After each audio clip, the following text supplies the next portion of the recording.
नमः शिवाय।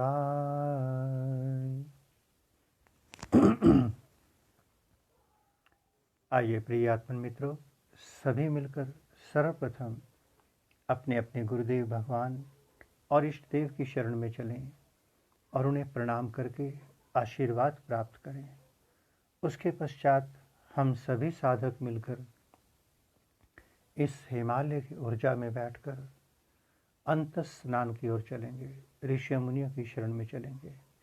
तो आइए प्यारे साथियों, प्रार्थना में उतरते हैं सभी मिलकर।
शिवाय। ओम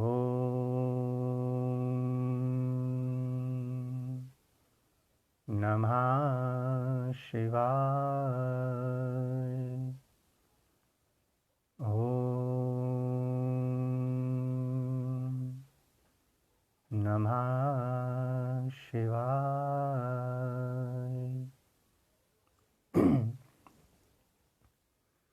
हे समस्त प्रिय आत्मन मित्रों, प्रभु प्रेमी, गुरु प्रेमी, ध्यान प्रेमी आत्माओं, आप सबके भीतर विराजमान अविनाशी अनंत परम ब्रह्म परमात्मा के श्री चरणों में हिमालय की इस तपोभूमि श्री केदारखंड से हिमालयन ऋषि का कोटि कोटि प्रणाम। आइए प्यारे साथियों, प्यारे मित्रों, हम सभी साधक मिलकर इस ध्यान मंदिर की ओर चले और इसमें प्रवेश करने से पहले थोड़ी देर के लिए अपने सारे संबंध, अपनी जानकारियाँ, अपनी पहचान, अपना नाम और जो जो हमने ज्ञान प्राप्त किया आज तक, जो मंत्र विधियाँ प्राप्त की, जो दूसरों से कुछ भी प्राप्त किया, उस सब को थोड़ी देर के लिए अलग कर देते हैं, ध्यान मंदिर के बाहर छोड़ देते हैं। जैसे परमात्मा ने हमें इस धरा पर उतारा था, बिल्कुल उसी स्वरूप में आइए भीतर बैठे परमात्मा की ओर चलें, भीतर बैठे सद्गुरुदेव की ओर चलें।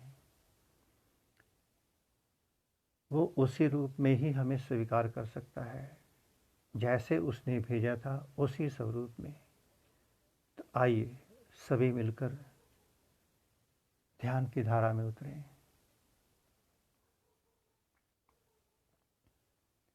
आप जहाँ भी हैं, अपने घर में, ऑफिस में, दुकान में, यात्रा में, अपनी सुविधा के अनुसार अपने आसन पर बैठ जाएंगे।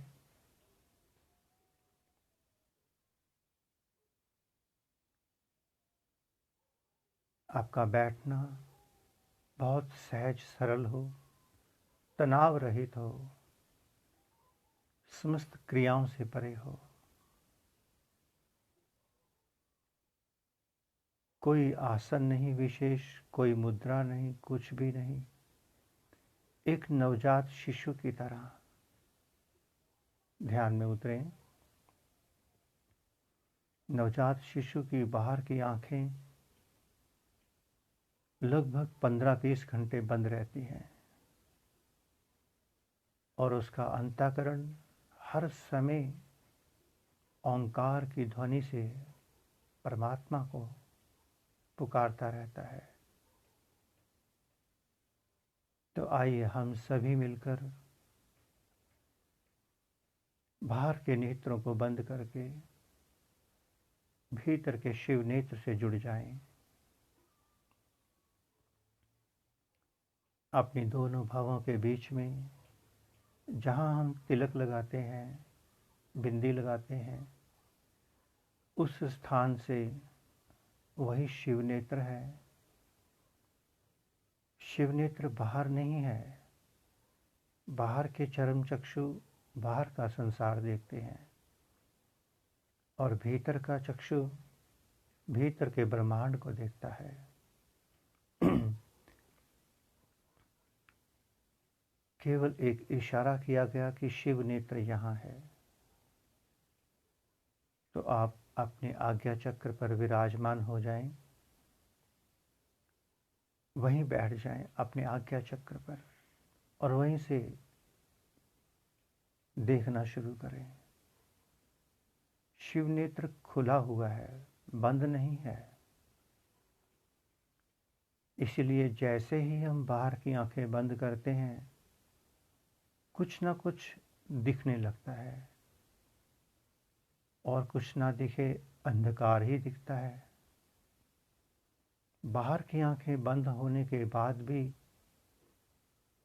हमें कुछ दिख रहा है और हम बता पा रहे हैं कि अंधकार दिख रहा है।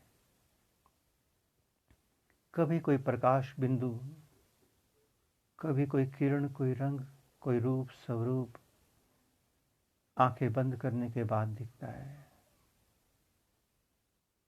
इसका मतलब शिव नेत्र तो खुला हुआ है, तभी दिख रहा है। तो आइए उस शिव नेत्र से देखना शुरू करें। क्या दिखता है उसकी तो कोई इम्पोर्टेंस नहीं, केवल देखना शुरू करें। कोई मंत्र जप नहीं, कोई क्रिया, कोई प्राणायाम नहीं, श्वासों तक को नहीं देखना। इस समय आप किसी के संतान, किसी के पुत्र, पिता नहीं, किसी के गुरु, किसी के शिष्य, कुछ भी नहीं। ये सब रिश्ते, नाते, संबंध, जानकारियां आप बाहर छोड़ आए। अब आपका रिश्ता आपके भीतर विराजमान परमात्मा से है, आपके भीतर विराजमान माँ भगवती कुंडलिनी शक्ति सद्गुरुदेव से है। पूरा ध्यान अपने भीतर के प्रभु पर उतार दें, शिव नेत्र पर उतार दें।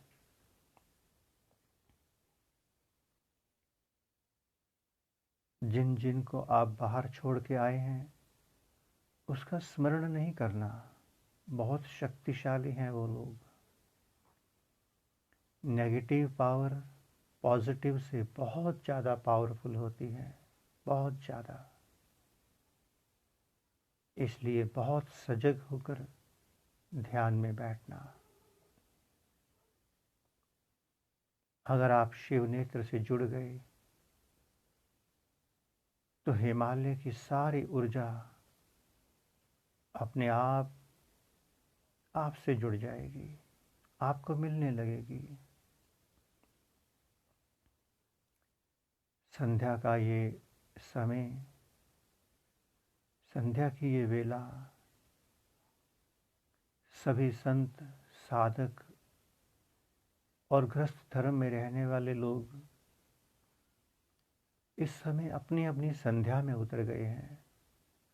कोई पूजा में, कोई मंत्र जप, कोई ध्यान, कोई हवन यज्ञ में, अपने अपने माध्यम से अपने अपने प्रभु से सब जुड़ गए हैं। उन सब के भीतर से अध्यात्म की ऊर्जाएं निकलकर आकाश को जा रही हैं। यदि हमारी फ्रीक्वेंसी मैच हो गई शिव नेत्र से तो हम उन सब ऊर्जाओं से जुड़ जाएंगे। सोचिए अगर सबसे जुड़ गए, कितनी ऊर्जा का भंडार हमें प्राप्त हो जाएगा।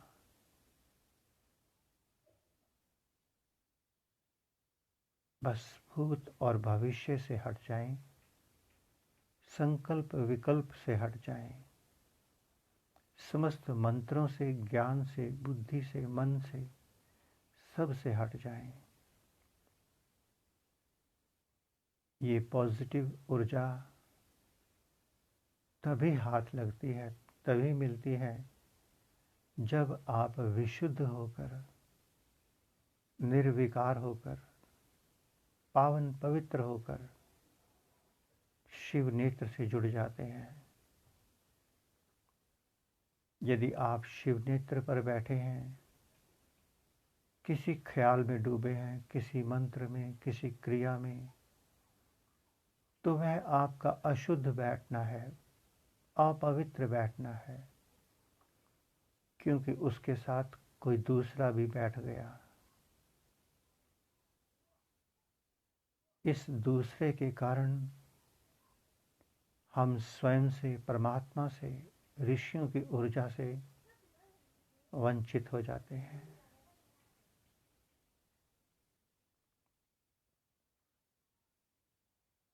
थोड़ी देर के लिए सब से हट जाएं, सब से, केवल और केवल स्वयं से जुड़ जाएं, स्वयं से। कोई मंत्र जप नहीं करना, किसी गुरु को स्मरण नहीं करना। कोई दुनिया में गुरु नहीं है, कोई दुनिया में शिष्य नहीं है, कुछ भी नहीं है, एक भ्रम, इससे अधिक कुछ नहीं।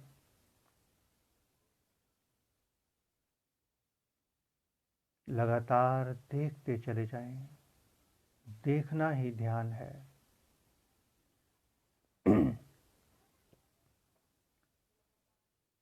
एक शिशु की बंदगी कितनी आसान होती है,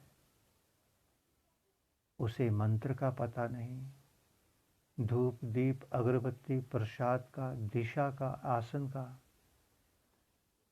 भगवान के किसी स्वरूप का, रूप का कोई ज्ञान नहीं, कुछ पता ही नहीं। बस बाहर के नेत्र बंद करके भीतर जुड़ा हुआ ओंकार ओंकार की ध्वनि से पुकारता रहता है। ओंकार बोलता नहीं है, उसके भीतर से निकलता है ऑटोमेटिकली, अजप जाप। वो कुछ करने में सामर्थ्य नहीं होता, समर्पित होता है। आप भी अपने भीतर के बच्चे को परमात्मा से जुड़ने दें, देखते चले जाएं लगातार। कोई शुभ विचार आए, कोई अशुभ आए, मन कहीं जाए, उन सब को अपने काम करने दें, जाने दें। दूसरे से हमारा कोई संबंध नहीं, हमें नहीं लेना कुछ इनसे। ये मन हमारे लिए भगवान की तस्वीर लेके आए, गुरु की लेके आए, किसी की भी लेके आए, संतों की लाए, दुष्टों की लाए, वासनाओं की लाने दो, इसको अपना काम करने दो, हमें इससे कुछ लेना देना नहीं, इसकी ओर देखना भी नहीं। ये तो मन की सब चालबाजियां हैं। मन चाहता है कि आप ध्यान में ना बैठें, ये मन की चाल है। मन आपके सामने वही वही रखेगा जो आपको पसंद है। आप राम के सेवक हैं, भक्त हैं, ये बार बार राम को लेके आएगा सामने, राम की फोटो को। आप कृष्ण के भक्त हैं, कृष्ण को लाएगा। मन आपकी कमजोरी जानता है, आपकी कमजोर नस पे हाथ रखता है मन। कोई साधक वासनाओं का, कोई प्रतिष्ठा का, कोई मान सम्मान का, जो जिसका भूखा है, ये मन उसके सामने वही वस्तु परोस देता है। इस चालाक मन से सावधान हो जाएं। आपको बिल्कुल खाली होना है, खाली। थॉटलेसनेस स्टेज में पहुंचना है आपको, जहां कुछ नहीं बचना चाहिए।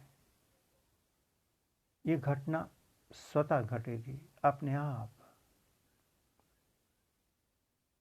पहले थॉटलेस स्टेज आएगी, आपको एक समय बाद पता चलेगा, ध्यान में बैठा हूँ, कोई विचार नहीं, कोई विचार नहीं, चारों ओर दूर दूर तक कोई विचार नहीं। ये बहुत अच्छी स्थिति है, ये ध्यान की स्थिति है। ध्यान के बाद समाधि की स्थिति आएगी।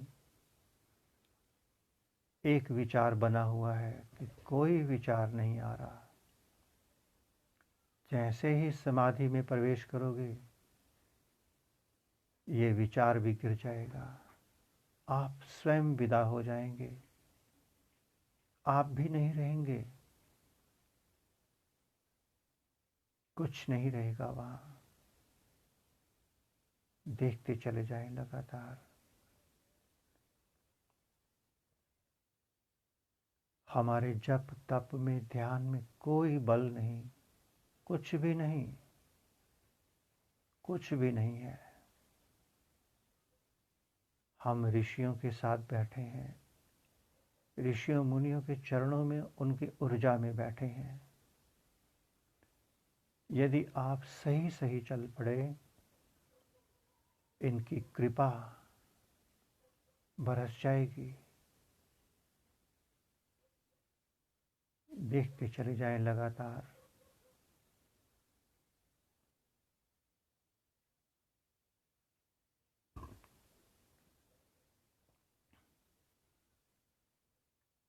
प्यारे साथ को, अब हम थोड़ी देर के लिए अपनी वाणी को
आइए प्यारे साथ को ध्यान की धारा से लौटें पुनः प्रकृति की ओर। अपनी दोनों हथेलियों को रगड़कर अपने मुखमंडल पर फेर लेंगे।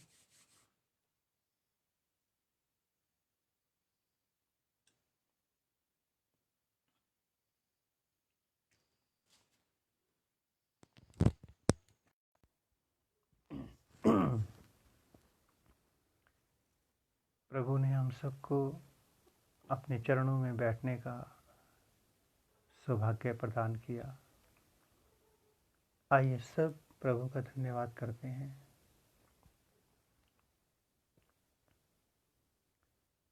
ओम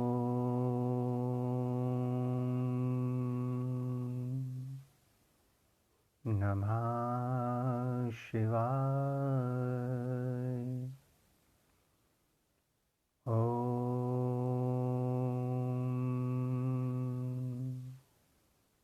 नमः शिवाय।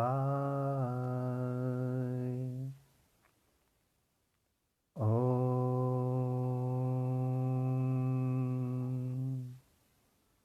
नमः शिवाय।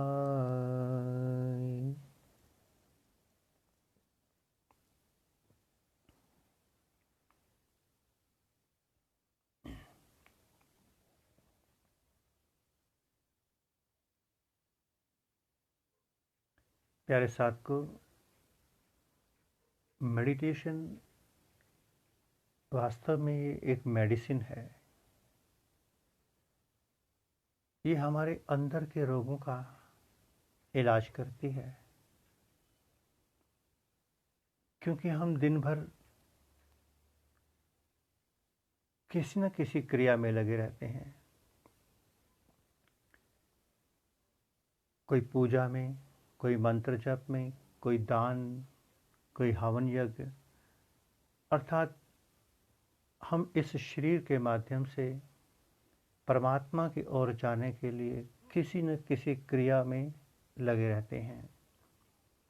कोई दिन भर सेवा करता है, कोई दिन भर मंत्र जप करता है, कोई पूजा, किसी न किसी विधि से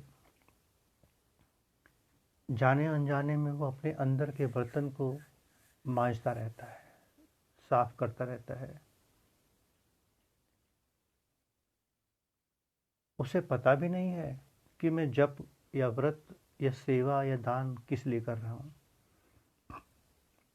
एक स्वाभाविक मानवता के कारण कर रहा है वो। किंतु जब कुछ हम करते हैं, करने का अहंकार पैदा होता है, ऊर्जा पैदा होगी। क्योंकि शरीर से जब हम कुछ भी करेंगे, कोई भी क्रिया करेंगे, तो शरीर एक ऊर्जा पैदा करेगा। उसके अंदर अहंकार होगा कि मैंने किया। जैसे कोई कहता है कि मैंने 16 सोमवार के व्रत किए, अहंकार बोल रहा है कि मैंने किए।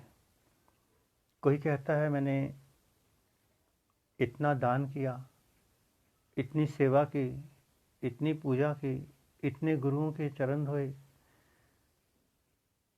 ये सब करना बता रहा है कि अहंकार जन्म ले चुका है।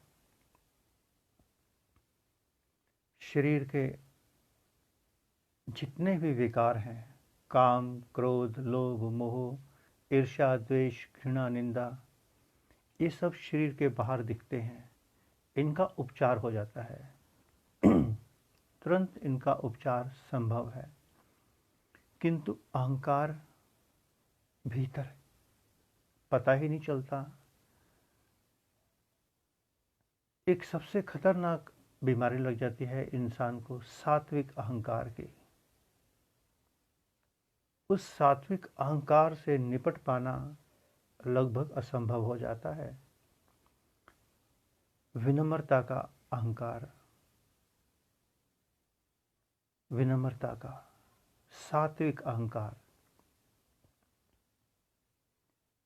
और ये ऐसा अहंकार है जो स्वयं को भी नहीं दिखता। दिखता है तो गुरु को, जिसके पास दृष्टि है। हम सब करें जीवन में, हम जिंदगी भर करते रहें और अहंकार इकट्ठा होता चला जाए तो क्या होगा आप जानते हैं। मैंने जीवन में इतने व्रत किए, 10 साल, 10 साल सेवा की, 20 साल, इस 50 साल की उम्र तक मैं करता ही आया, करता ही आया। एक साइंटिफिकली उदाहरण लेते हैं, भूमि के अंदर आखिर भूकंप क्यों आते हैं, कारण क्या है। इस भूमि के नीचे अनेकों गैसें हैं, इकट्ठी होती रहती हैं, होती रहती हैं, होती रहती हैं। जब वो बहुत ज़्यादा हो जाती हैं, उन गैसों को तो बाहर निकलना ही है, फिर वो फटती है धरती और सारी ऊर्जा बाहर को निकलती है और विध्वंसक रूप में निकलती है, विनाश कर देती है। और यदि यही ऊर्जा रोज पैदा हो, रोज ही खत्म हो जाए, हल्का सा झटका आया, नीचे की गैसें इधर को निकल गई, कुछ उधर को निकल गई, सारे सुरक्षित। किंतु अगर उसे रास्ता ही ना मिले बहुत समय तक, ऊर्जा इकट्ठी होती रहेगी, होती रहेगी, होती रहेगी, एक दिन ज्वालामुखी की तरह फटेगी, आसपास के सभी लोगों को लेके जाएगी, जमीन बर्बाद, जान माल का खूब नुकसान होगा, क्योंकि ऊर्जा को रास्ता ही नहीं मिला, रास्ता ही नहीं मिला। उस कारण से विनाश की गति हुई।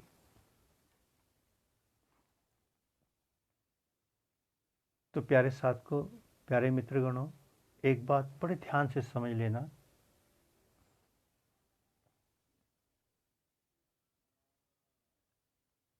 शुरू शुरू में अहंकार दिखता नहीं है और एक समय के बाद जब सामने आता है, जब मेरे पास बहुत पावर हो जाती है, मेरा कोई कुछ नहीं बिगाड़ सकता।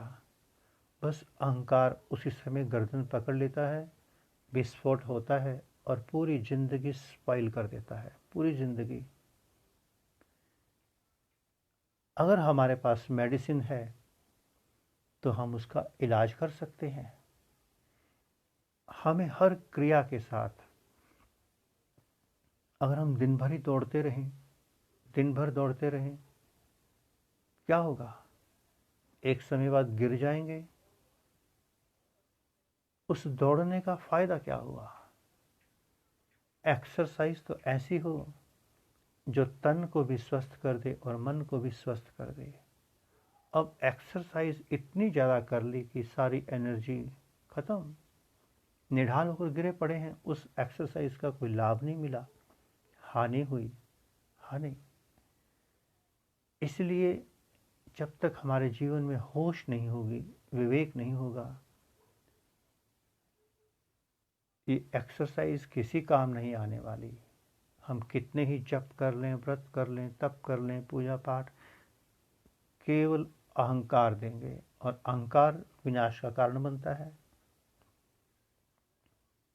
अगर हम इन सब के साथ ध्यान जोड़ दें, ध्यान हमें विवेक प्रदान करेगा, दृष्टि प्रदान करेगा, हमारे अहंकार को धोएगा। वो बताएगा कि तूने व्रत रखा है, इसलिए नहीं रखा, व्रत तो इसलिए था थोड़ा इंद्रियों का संयम हो जाए, थोड़ा शरीर स्वस्थ हो जाए, शरीर की इंद्रियों को रेस्ट मिल जाए। किंतु मैं तो अहंकारी हो गया कि मैंने 16 सोमवार के, 16 शुक्रवार के उसके व्रत किए, मैंने 50 लाख दान। ध्यान से भी एक ऊर्जा पैदा होती है। उस ऊर्जा को यदि सही मार्ग ना मिले तो विक्षिप्त हो जाता है साधक, विक्षिप्त। बाहर की ऊर्जा हमें अहंकार से भर देती है, विषय वासनाओं विकारों से भर देती है, अंत में हमारा बहुत बुरी तरह से पतन होता है। एक एक रोम अहंकार का मैसेज देता है। किंतु जैसे ही हम ध्यान में उतरते हैं, ध्यान की ऊर्जा, जब उसे कोई संत नहीं मिलता, कोई रास्ता नहीं मिलता, कोई प्रकाश नहीं मिलता, कोई दिशा नहीं मिलती, क्योंकि ध्यान करेंगे ऊर्जा तो ऊर्ध्वगामी होगी,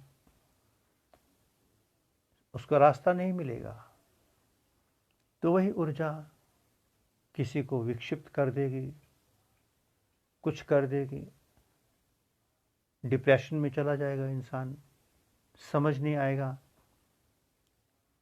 तो इसलिए ध्यान तो चाहिए, ध्यान तो चाहिए, किंतु ध्यान से पहले कोई अनुभवी मास्टर का साथ संग चाहिए, जो हमारा हाथ पकड़ के रखे, ताकि ध्यान की ऊर्जा से उठने वाले अहंकार को वो नष्ट करता रहे। वरना मेरे जैसे साधक 2 घंटे भी बैठ जाएंगे या 1 घंटा बैठ जाएंगे तो एड़ियां जमीन से ऊपर उठने लगेंगी। रोज ध्यान करता हूँ सुबह शाम 1-1 घंटा। तुम करते हो? नहीं, मुझे तो समय नहीं मिलता। मैं तो करता हूँ। बस ये अहंकार, इस अहंकार का इलाज किसके पास है? बाहर के अहंकार का इलाज तो आपने ध्यान ढूंढ लिया, किंतु ध्यान के अहंकार का इलाज किसके पास है? मास्टर के पास, गुरु के पास। तो प्यारे साथ को, जब तक आप किसी जागृत संत सदगुरु के साथ नहीं जुड़ते,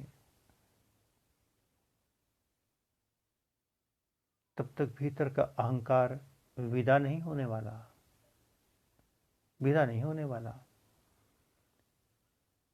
अब ध्यान में मैं बैठा, एक साधक को तो कुछ नहीं दिखाई दे रहा। मेरी दृष्टि में वो परम सौभाग्यशाली है। यात्रा तो उसकी भी हो रही है, किंतु परम सौभाग्यशाली है। क्यों नहीं दिखाई दे रहा? क्योंकि अंदर उसने बहुत कम भरा हुआ है, इसलिए दिखाई नहीं दे रहा। और उसकी यात्रा सहज, पर उसे लग रहा है कि मुझे कुछ नहीं हो रहा, कोई उपलब्धि नहीं, मैं तो शून्य हूँ, मैं तो जीरो हूँ। बस उसको यदि मार्गदर्शन मिल जाए तो हीन भावना उसके भीतर से निकल जाएगी। और एक दूसरा साधक, अच्छा तुझे कुछ नहीं दिखता? मुझे तो रोज अनुभव होते हैं बड़े मुझे तो बहुत कुछ दिखता है, कुछ सुनता है, कभी गीत, कभी मंत्र, कभी कुछ, कभी कुछ। अच्छा मुझे तो कुछ भी नहीं होता। बस जिसे हो रहा है उसके अंदर अहंकार पैदा हो रहा है। अरे उसे कुछ नहीं होता, मुझे सब दिखता है, सब अनुभव होता है, उसे कुछ नहीं होता। अभी उसकी कोई साधना वादना नहीं होगी शायद, अभी उसने पिछले जन्म में या इस जन्म में कोई तपस्या नहीं की होगी, कोई दान पुण्य, कोई सेवा, कोई मंत्र जप कुछ नहीं किया होगा, तभी तो उसकी ये स्थिति है। अगर किया होता तो उसे भी दिखता। बस साधक को लग गया अहंकार का कीड़ा। अब इस अहंकार को कौन धोएगा? ध्यान तो वो कर रहा है, किंतु इस अहंकार को कौन धोएगा? मास्टर धोएगा, गुरु धोएगा। और उसको इस बात का पता नहीं है कि जिसके अंदर जितना ज़्यादा कचरा भरा होगा, वही कचरा ही तो छलक छलक कर सामने आएगा। ध्यान का अर्थ क्या है? थॉटलेसनेस, बिल्कुल महाशून्य की स्थिति, खाली। किंतु मैं खाली नहीं हूँ। ध्यान में बैठता हूँ, कभी राम सामने आ जाते हैं, कभी कृष्ण, कभी कोई भजन, कभी कोई मंत्र, कभी कोई ज्ञान, कभी कोई चित्र, कभी कुछ, कभी कुछ। ये क्या है? जो संसार संसार ने मेरे अंदर भरा है, वही ही तो सामने आ रहा है। अन्यथा ध्यान का अर्थ है बिल्कुल खाली आकाश की तरह। आप आकाश में नजरें उठाकर जब देखते हैं तो क्या दिखता है? जितना देखते चले जाओगे केवल एक खालीपन, कुछ भी नहीं। कोई आकाश में लटका हुआ कोई पेड़, कोई पौधा, कोई फोटो, कुछ भी तो नहीं। आकाश तो पूरी तरह से खाली है। जितनी दूर तक दृष्टि जाएगी खाली आकाश, बिल्कुल खाली। बिल्कुल वैसे ही वही स्थिति भीतर की है। जैसे जैसे आप गहरे होते चले जाएंगे, खाली होते चले जाएंगे, जब आप खाली ही हो गए, पात्र ही खाली हो गया, तो उसमें क्या ढूंढोगे? क्या मिलेगा उसमें? जिसे कुछ दिख रहा है, अहंकार भी हो रहा है और उसे पता भी नहीं है, प्रसन्न भी हो रहा है। अहंकार तो हो ही रहा है, प्रसन्न भी हो रहा है। तो नहीं प्यारे साथ को, ये जितनी क्रियाएं हैं, विधियां हैं, व्रत जप तप सेवा साधना ध्यान, कुछ भी जो हम शरीर के माध्यम से करते हैं, ये हम अपने इस अंतःकरण को, अपने पात्र को मांझते हैं। किंतु मांझने का ही अहंकार हो जाए, मांझने का ही अहंकार हो गया। मेरे को चारों वेद याद हैं, सारे पुराण याद हैं, गीता कंठस्थ है, मेरे को मंत्र सारे कंठस्थ हैं। ये क्या है? एक तो अपने घर में सारा कचरा भर लिया, दुनिया भर की डस्ट भर ली, ऊपर से एड़ियां उठा के चल रहे हैं कि मेरे को सब पता है, सब। एक तो अहंकार सारा शरीर में भर गया, रोम रोम में, ऊपर से एड़ियां उठा के चल रहे हैं। गजब के इंसान है। और एक भोला भाला इंसान है, उसके पास कुछ भी नहीं, भाषा तक नहीं उसके पास। वो बेचारा सिर झुका के चल रहा है, सिर झुका के, भाई मैं तो निमाणा हूं, मुझे तो कुछ पता ही नहीं, अनपढ़ गंवार हूं। वास्तव में तो वही महाज्ञानी है जो भीतर से खाली है, वही महाज्ञानी है। और जो भीतर से भरा हुआ है ज्ञान विज्ञान से तोतों की तरह, वो महाज्ञानी नहीं, महाअज्ञानी है। उसे तो जन्मों लगेंगे अंतःकरण धोने में। आप क्या समझते हैं कि हम इतनी सारी किताबें पढ़ने बैठ जाएं, सारे वेद शास्त्र पुराण पढ़ने बैठ जाएं, तो हम बड़े सिद्ध हो जाएंगे, बुद्ध हो जाएंगे, परमात्मा हो जाएंगे? क्या हो जाएंगे? हम इस धरा के सबसे बड़े अहंकारी हो जाएंगे। हम सदा धर्म अधर्म में उलझे रहेंगे, दूसरे को नीचा दिखाते रहेंगे, हर प्रश्न का जवाब देते रहेंगे। और क्या करेंगे? और कुछ नहीं कर सकते, इससे अधिक कुछ नहीं होगा। ज्ञानी इंसान धर्म और अधर्म के बीच में पिसता रहता है, ये सही, ये गलत, ये गलत, ये सही। अब जो है ही शून्य, जो है ही बिल्कुल खाली, उसे क्या पता मैथमेटिक क्या है और इंग्लिश क्या है?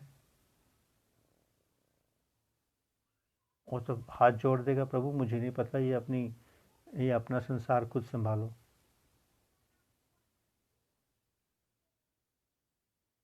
तो प्यारे साथ को, तन के रोग के लिए हम फिजिकल एक्सरसाइज करते हैं, मेडिसिन लेते हैं हम, किंतु मन का रोग जब लग जाए, अहंकार का, तो मेडिटेशन करते हैं। और यदि मेडिटेशन का ही रोग लग जाए, तो उसका उपचार आपके पास नहीं होगा, उसका उपचार तो गुरु के पास होगा। इसलिए गुरुदेव का बहुत महत्व है हमारे जीवन में, बहुत महत्व। और हम लेना सब चाहते हैं, सब, किंतु मुफ्त में। देना कुछ नहीं चाहते।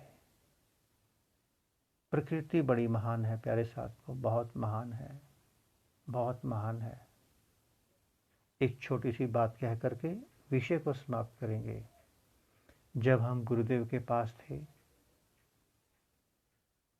अहंकार की भाषा नहीं बता रहे, उदाहरण दे रहे हैं। आप जानते हैं कि हमें कितने घंटे सेवा करनी पड़ती थी? आप कल्पना करके भी कांप जाएंगे। हमें केवल रात्रि में 12 से 3 बजे तक का समय ही सोने की परमिशन थी। केवल 12 से 3 बजे से लेकर रात्रि 12 बजे तक केवल सेवा ही सेवा। और हम बड़े खुश, बहुत खुश। प्रभु जाने उसने कैसे अपना काम चलाना है, उसने कैसे मुझे चलाना है, ये तो वही जाने। कई जन्मों का अहंकारी होऊंगा मैं, कई जन्मों का पापी होऊंगा, ऋणी होऊंगा। प्रभु ने कहा चलो इस जन्म में ही सारी सफाई की जाए। और कोई 21 घंटे सेवा नहीं कर सकता, हार्ड वर्क नहीं कर सकता, और उसके बाद उसे केवल 3 घंटे मात्र सोने को मिले।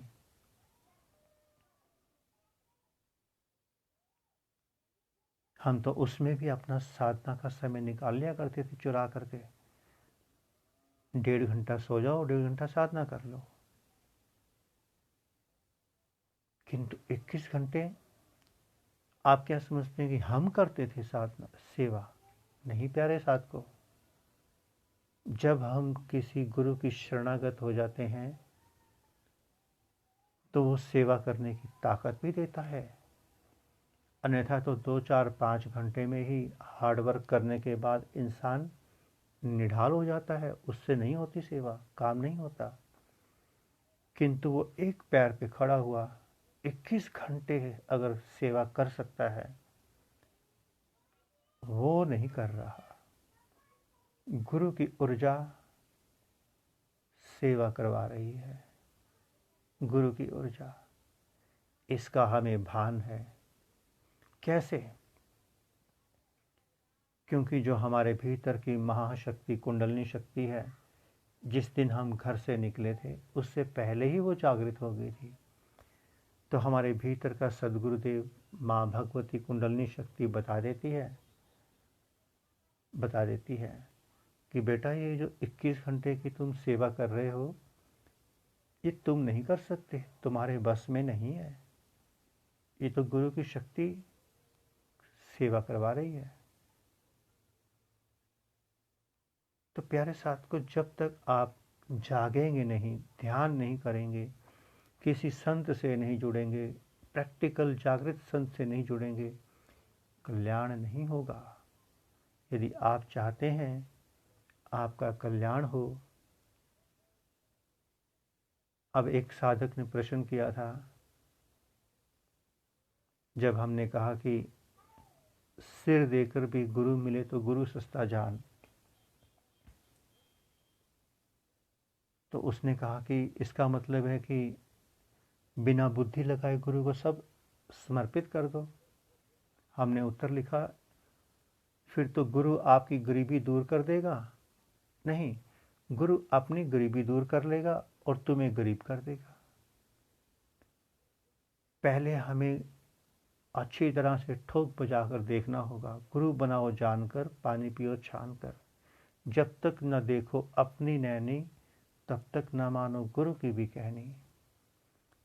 प्यारे साथ को, प्यारे मित्रों, मैं गुरु बना लूँ ऐसे गुरु को ढूंढ लूँ जिसके 50 आश्रम, 100 आश्रम, चेन श्रृंखला जिसका संसार, वो तो मुझे कंगाल कर ही देगा।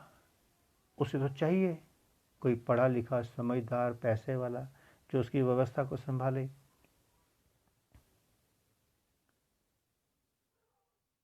किंतु मुझे गुरु चाहिए ऐसा जो फकीर जैसा हो,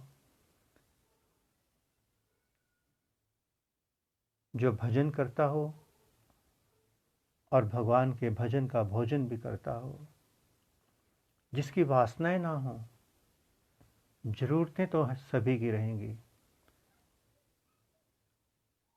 इच्छा पात्र कभी किसी का नहीं भरा, कभी भर नहीं सकता। और जो आवश्यकताओं का पात्र है वो कभी रिक्त नहीं रहता, परमात्मा भर देता है। हम इतने वर्षों से ऐसे मस्त फकीर चले हुए हैं, कभी कमी नहीं आई प्यारे साथ को।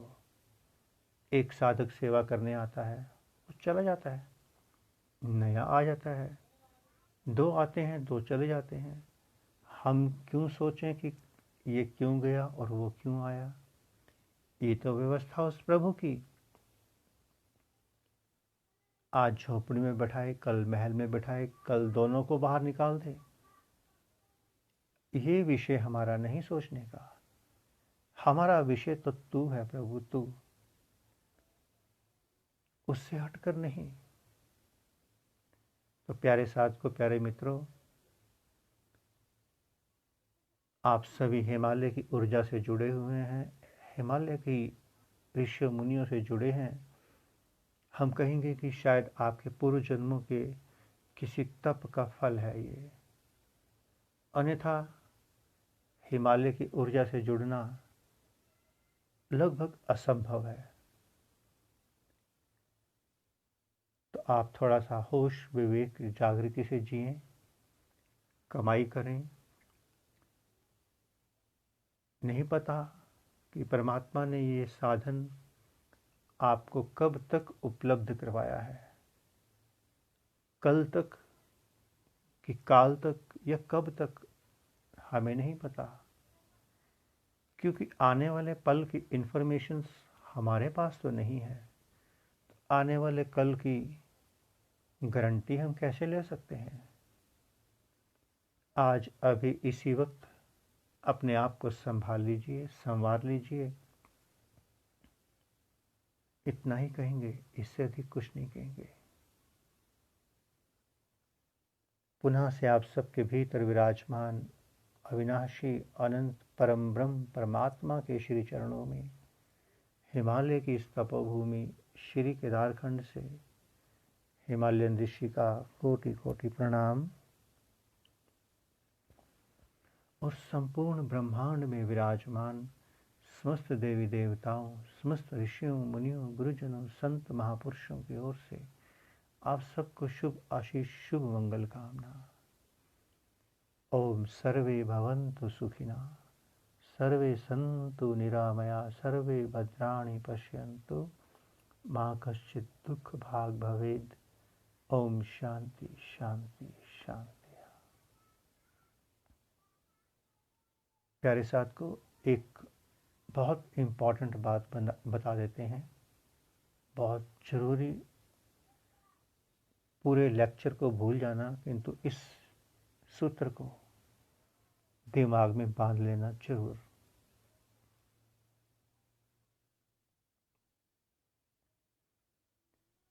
जिस दिन गुरु के प्रति अश्रद्धा पैदा हो जाए, जिस दिन गुरु के प्रति अश्रद्धा पैदा हो जाए, उसको उसी पल प्रणाम करके उससे दूर हो जाना, उसी पल दूर हो जाना।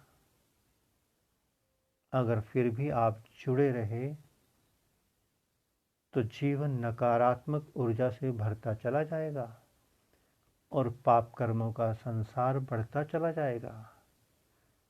जैसे कुछ साधकों के भीतर बात आई कि अभी तो इष्ट देव मंत्र दीक्षा ही हुई है, अब स्वामी जी को मोबाइल भी चाहिए, टैबलेट भी चाहिए, आने वाले कल में कुछ और भी चाहिए होगा, और भी चाहिए होगा। तो जिस साधक के भीतर नकारात्मक ऊर्जा ने जन्म ले लिया है, दोनों हाथ जोड़ के प्रणाम करे, अपने भीतर बैठे परमात्मा को साक्षी मानकर गुरु को छोड़ दे और आगे निकल जाए। और बहुत संत महात्मा ऋषि मुनि गुरु उसके लिए उपलब्ध हैं, वो छोड़ दे हमें, आगे निकल जाए। अकारण पाप कर्म इकट्ठे ना करें, ये हम समझा रहे हैं, सचेत भी कर रहे हैं। क्योंकि कर्म पाप के हों या पुण्य के, बिना भुगतान किए आगे का रास्ता नहीं खुलेगा। इससे पहले कि आप अपने पात्र को पाप कर्मों से भरें, बहुत जल्द प्रणाम कर दें और आगे निकल जाएं। हमें भी प्रसन्नता होगी कि आपने अलग रास्ता कर लिया और पाप कर्मों से बच गए। तो हम कुछ साधकों को प्रार्थना करेंगे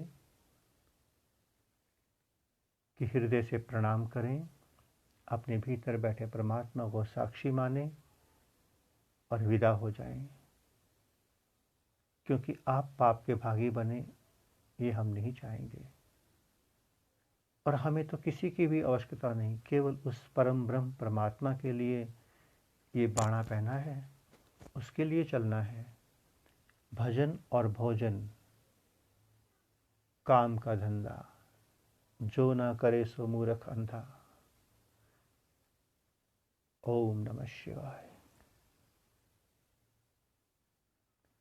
मिलते हैं प्यारे साथियों थोड़ी देर में। ओम नमः शिवाय।